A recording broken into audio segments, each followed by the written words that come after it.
ci lu ñeel coppeeku yi nga xam ne dafay am chaque mercredi ci conseil des ministres secteur de la justice nag wala xool maa ngi naan secteur de la justice mais la police nationale am ay coppite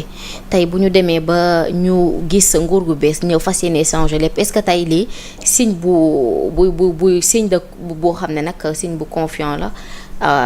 ngir rek jiboo bu am entre sénégalais ak les forces de l'ordre ndax nag gisoon nañu metti woon na loolu ndax xeex bi ñoom ak ñoom la woon. waaw par rapport à cette question introductive je crois que donc l'intervention qui a été déjà faite par Djiby et Zeyna donc illustre na fort remarquablement li nga xamante ne tey ji moom mooy les attentes des Sénégalais. Donc par rapport à ces nouvelles autorités yi nga xamante ne tey ji ñoom ñooy ñëw donc nekk au pouvoir parce que boo xoolee par rapport à la question Sénégalais yi dañoo yàgg décrier en tout cas li nga xam ne moom mooy le fonctionnement de la police. On avait constaté récemment que à chaque fois que tey jii nii mu amoon ay manifestations wala peut-être ay pëccëxoo sur le plan politique donc Sénégalais yi dañoo demoon ba benn instant sax ñu am benn animosité benn esprit en tout cas benn haine viscérale boo xamante ni amoon nañ ko à l'endroit des forces de l'ordre et je crois que dans une démocratie la police doit se comporter de manière républicaine et se comporter de manière républicaine mooy def de telle sorte que maintien de l'ordre bi donc la garantie en tout cas de la sécurité publique ñu koy accomplir de la manière la plus pédagogique mais aussi de la manière la plus stable parce que adduna bi dépassé na en tout cas fu ñu tolloo ci une police boo xamante ne nii foncièrement répressive parce que dans le temps li nga xam ne doonoon ko constater mooy police répression nañ gënoon a xam ci moom mais adduna bi day évoluer mœurs yi di évoluer donc manière de faire di évoluer et je crois que adduna bi fi mu toll comme ni ma ko waxee tout à l'heure donc nous devons avoir en tout cas une police républicaine une police beaucoup plus proche de sa population di def maintien de l'ordre di garantir li nga xam ne tey ji moom mooy la sécurité publique donc sans tambour ni trompette sans pour autant que tey ji mu am mën a am yenn bavure yoo xamante ne tey ji mën na entacher en quelque sorte l'image du Sénégal bi nga xamante ne nii dafa mës a nekk exemple au niveau de l'international parce que aussi il ne faut pas perdre de vue qu'au Sénégal on a une police très bien formée loolu c'est une évidence donc formation boobu nag li nga xam ne tey ji moom moo ko war a corroborer li nga xam ne moo ko war a jëmmal mooy comportement bi nga xamante ne tey ji ñoom war nañ ko am à l'endroit des citoyens bañ a xool citoyens yi comme de seeni ennemis mais considérer leen comme des gens yoo xamante ne ni ñoom si ñoom lañ bokk parce que seeni frère lan seeni sœur lan au-delà de la tenue bi nga xam ne tey ji nii day allégoriser li nga xam ne moom mooy l'institution policière boo ñibbee sa kër say frère lan say sœur lan say maman lan donc say mbokk lan donc je crois que à partir du moment où des changements commencent à se faire sentir au niveau de la police donc li nga xamante ne tey ji moom la ñuy xaar ci les nouvelles autorités dans ce sens-là mooy en tout cas ñu gën a proche population bi def de telle sorte que sécurité bi nga xam ne tey jii nii kat moom mooy symboliser développement parce qu'il ne peut pas y avoir de développement sans sécurité il ne peut pas y avoir de cohésion sociale sans sécurité donc ñoom ñi nga xamante ne tey ji yàlla dogal na ne responsabilité yi kaaraange réew mi nekk seen loxo donc à chaque fois qu'il s'agit en tout cas de maintenir l'ordre donc ñu def que de la plus belle des manières sans pour autant que li nga xam ne doonoon ko constater récemment mooy des bavures policières des policiers yoo xam ne dañ leen di prendre en flagrant délit ñu tirer sur des populations même route nationale bi sax da ngay gis boo xëyee coow mënul ñàkk entre sénégalais lambda ak policier dàqe bi rocci caabi ci borom scooter yeeg yu ne dañ koy nemmeeku ci ñoom foofu Mbaye oui juridiquement parlant mënees nañoo topp ki fi nekkoon directeur bi police. Tout à fait jusqu'à présent en tout cas ils ne sont pas exonérés des poursuites parce que boo xoolee par rapport à toutes ces situations yi nga xam ne amoon na ci régime président Macky Sall délai de prescription yi jeexagul parce que am na ci yenn yoo xamante ne ni c'est des crimes et crime en droit pénal dañ lay wax ñu ne la 10 ans moom mooy délai de prescription. 10 ans mooy délai de prescription autrement dit à partir du moment où une personne a commis un crime donc fii ak 10 ans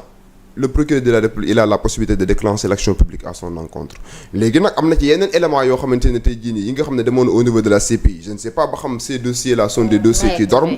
wala c'est des dossiers yoo xamante ne tey jii dañ ko mettre en sourdine mais en tout cas attendons-nous dans l'avenir à des poursuites yoo xamante ne mën nañ ko enclencher contre les anciens dirigeants yi nga xamante ne tey jii ci seeni ordre en tout cas lañ constaté woon ay nit yoo xamante ne ni faatu nañ ci ñàkk nañ seen bakkan une enquête peut être menée en interne loolu c'est une évidence mais au-delà du fait que enquête ñu mën ko mener en interne il ne faut pas aussi perdre de vue que beaucoup de plaintes ont été déposées sur la table du procureur de la République au niveau de la CPI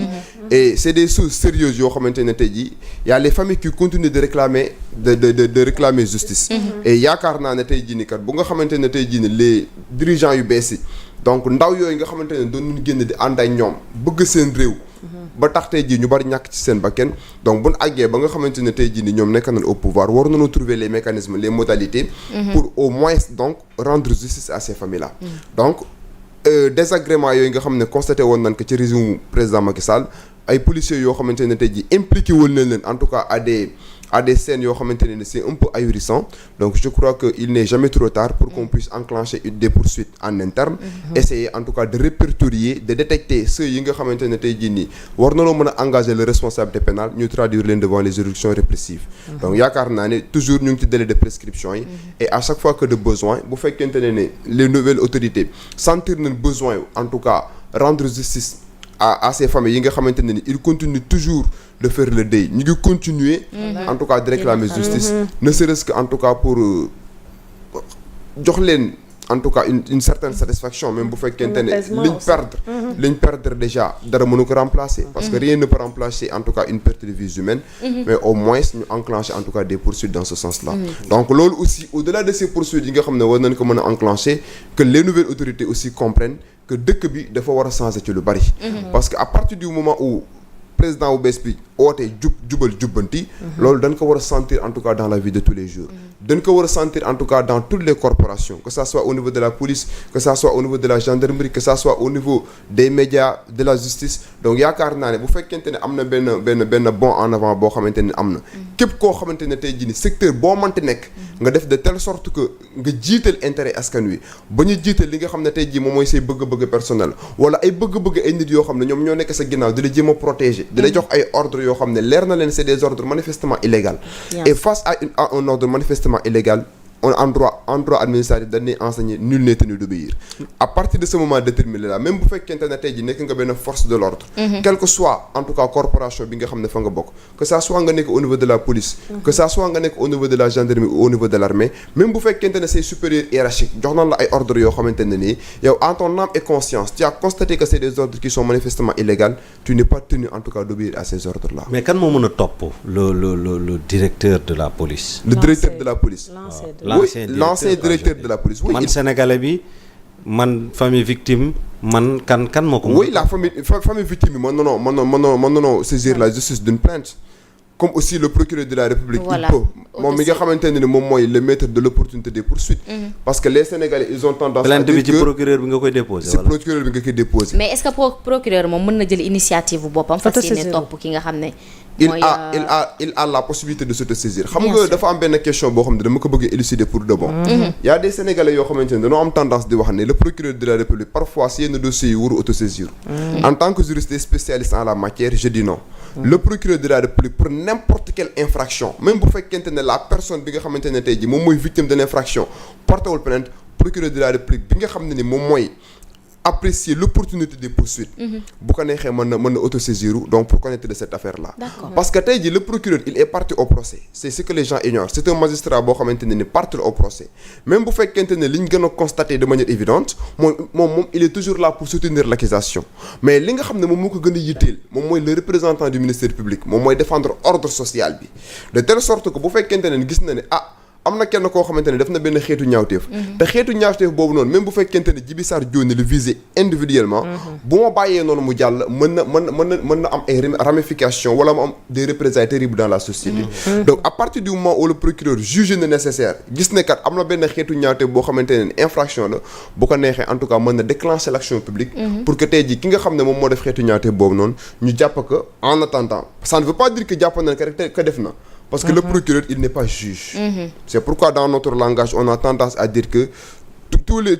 les juges sont des magistrats mais tous les magistrats ne jugent pas parce que il y a des magistrats du parquet comme les procureurs de la République yi nga xamante ne ni seen rôle de juger li leen tax a jóg mooy constater ay xeetu ñaawteef yoo xamante ne ni mën na porter atteinte en tout cas à l'ordre social ñu jug autosaisir jàpp ñi nga xam ne ñoom ñooy def loolu noonu mettre leen en détention en attendant que ñu xool ba xam li leen di toppee am na wala amul yenn ci ay policiers yi nga xam ne dañ leen ràjjee ci jamono yi coow yi xewee ñoom tey est-ce que mën nañoo dem topp ko moom ci yoon. Absolument à partir du moment où ñu ngi ci délai de prescription yi xam nga droit dafa am délai de prescription dan lay wax ñu ne la bu nit ki defee benn xeetu ñaawteef bu fekkente ne contravention la délai de prescription bi 1 an la